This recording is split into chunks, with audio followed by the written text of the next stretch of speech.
ആലോചിച്ചപ്പോൾ നിങ്ങൾ ഒരു അത്ഭുതം ആലോചിച്ചേ. കമിതാക്കളുടെ എണ്ണം വർദ്ധിച്ചു വരികയാണ്.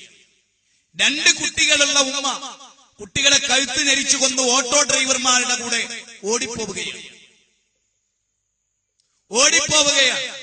ഞാൻ പലപ്പോഴും വിചാരിച്ചൊരു പോയിന്റ് നിങ്ങളോട് പറയാൻ മറന്നുപോകും. സുരക്ഷിതമാകണം മക്കൾ എന്ന് നമ്മൾ വിചാരിക്കുക. എന്നും ഒരു ബസ്സിൽ കയറ്റിവിടും. എന്നിട്ട് ക്ലീനോടർ പറയും, മോനെ നിന്റെ മോളാണ്, ഈ നോക്കണോ, ഒന്ന് നോക്കൂ, ഷാറായിട്ട് മോനെ നിന്റെ മോളാണ്, താഴെ മുതൽ മേലെ വരെ നോക്കിക്കാണാം. ഇപ്പൊ അതിന്റെ അർത്ഥം നല്ലോണം നോക്കണ്ട്. നിങ്ങളാരെങ്കിലും എപ്പോഴെങ്കിലും ശ്രദ്ധിച്ചിട്ടുണ്ടോ എന്റെ മോക്ക് ബസ്സിലെ ക്ലീനറോട് പ്രേമ? ഇങ്ങനെ പ്രേമ ഉണ്ടായി എന്നും കാണുകയാണ്, എന്നും ഓരോ വർത്താനം പറയാണ്. വ്യത്യസ്ത ബസ് കയറിയാലോ വ്യത്യസ്ത നമ്മള് പറയും എന്റെ കുട്ടി സുരക്ഷിതമായിട്ട് പോയിട്ട് വരട്ടെ. അപ്പൊ ഒരു ഓട്ടോക്കാരനെ ഏൽപ്പിച്ചു കൊടുക്കും. ഭാര്യനോടുള്ള സ്നേഹം തുളുമ്പിയിട്ട് ഭർത്താവ് പറയും, ഞാൻ ഇന്നടത്ത് ഇന്ന ആളെ ഓട്ടോക്ക് ഇനി ഓനെ മാത്രം വിളിച്ചാൽ മതി. പിന്നെ ഭർത്താവ് പറയണത് ഓന്റെ കുട്ടി പള്ളയിലുണ്ട്, ക്ഷമിക്കണം കേട്ടോ. എന്നും ഒരേ ഓട്ടോക്കാരൻ. ഏറ്റവും വലിയ ദുരന്ത മനസ്സിലായി. ഓട്ടോറിക്ഷക്കാർ കയറി തല്ലണ്ട, സത്യതാണ്. അല്ലാന്ന് നിഷേധിക്കാൻ ആർക്ക് കഴിയും? എന്നും ബന്ധം, എന്നും കാണുക. ഇപ്പൊ നിങ്ങൾ ആലോചിച്ച്, ഈയിടെ സർക്കാർ ലെവലിൽ പഠനം നടന്നപ്പോ വീട്ടിലെ പെണ്ണുങ്ങൾക്ക് ഏറ്റവും ഇഷ്ടമുള്ള ഒരാള് മീൻകാരനാണ്. കാരണം ഓൻ എന്നും മീനായിട്ട് വരുന്നവനാ. ഓൻ എന്നും മീനായിട്ട് വരുമ്പോ അവിടെ ഒരു 15 മിനിറ്റ് ഒന്ന് നിൽക്കും. എന്തിനാ ഒന്ന് നിന്നത്? നല്ല സുഖമുള്ള ഏർപ്പാടാണ്. ഈ പെണ്ണുങ്ങളോട് കൊഞ്ചാറിന് നല്ല സുഖമുള്ള ഏർപ്പാടാണ്. ഒരിക്കടി മാറ്റുന്നൊരു സംഭവമാണിത്. അത് നല്ല ചൂടുള്ള കയ്യുള്ള ആങ്ങളാരില്ലായിട്ടാണ്. ചെവിക്കുറ്റിക്ക് ഒന്ന് കൊടുത്താൽ മതി. മനസ്സിലായി നിങ്ങൾക്ക്? നിങ്ങൾ മനസ്സിലായി? ഇതിന് എല്ലാ സാഹചര്യങ്ങളും സൗകര്യങ്ങളും ഉണ്ട്.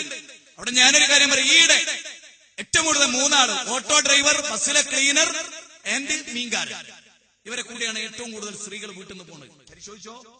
പരിശോധിച്ചോ? വെറുതെ പറയാണോ? ഇരുത്തിക്കോ, ഞാൻ കൂടെ താഴോട്ടിറങ്ങുമ്പോ എന്നെ തടഞ്ഞു വെച്ചോ. ഒരു കുശലൊന്നും വരെ ഉണ്ടായിട്ടില്ല ജീവിതത്തിൽ. ഒരുത്തന്റെ മുമ്പിലും നാളെ ഉണ്ടാവില്ല, അത് വിചാരിക്കണ്ട. ഞാൻ പറയുന്നത് വളരെ ഗൗരവമായി പറയാൻ. വീട്ടിൽ നിരന്തരമായി ബന്ധങ്ങൾ പുലർത്തുന്നവർ ഉണ്ടാകാൻ പാടില്ല മറ്റുള്ളവരിൽ. മനസ്സിലായോ? ഒരമിത സ്വാതന്ത്ര്യവും ഒരാൾക്കും കൊടുക്കാൻ പാടില്ല വീട്ടില്.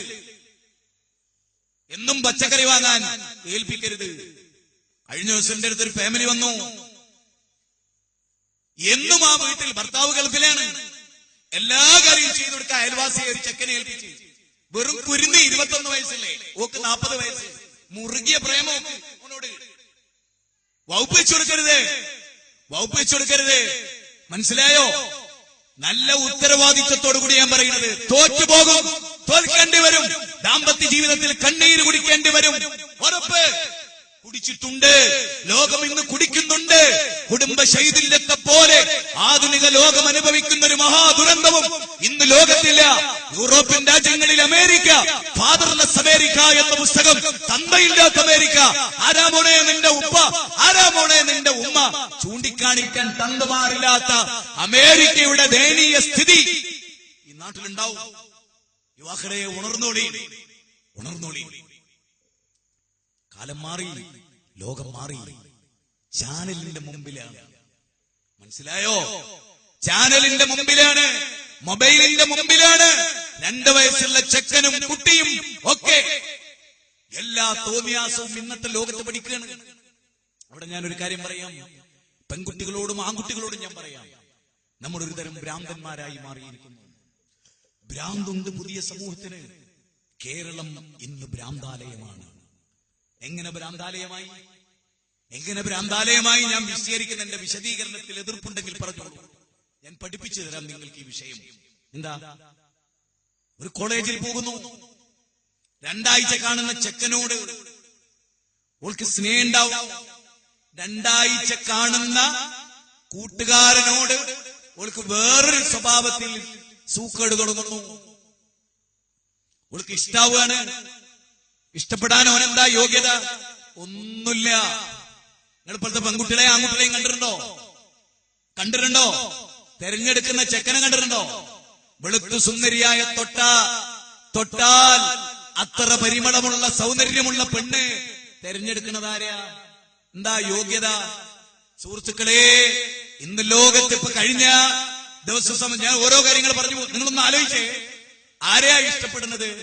അപ്പൊ നിങ്ങൾ ആലോചിച്ചോ, വീട്ടിൽ നിന്ന് രാവിലെ 4 മണിക്ക് എണീറ്റ ഉമ്മ തട്ടിപ്പട ചെയ്യുന്നേറ്റ് കാല് വേദനിച്ചിരുന്നു ഉമ്മാക്ക്, പുറം വേദനിച്ചിരുന്നു ഉമ്മാക്ക്, തലവേദന ഉണ്ടായിരുന്നു ഉമ്മാക്ക്, വയറുവേദന ഉണ്ടായിരുന്നു ഉമ്മാക്ക്, വാതരോഗമുണ്ടായിരുന്നു ഉമ്മാക്ക്.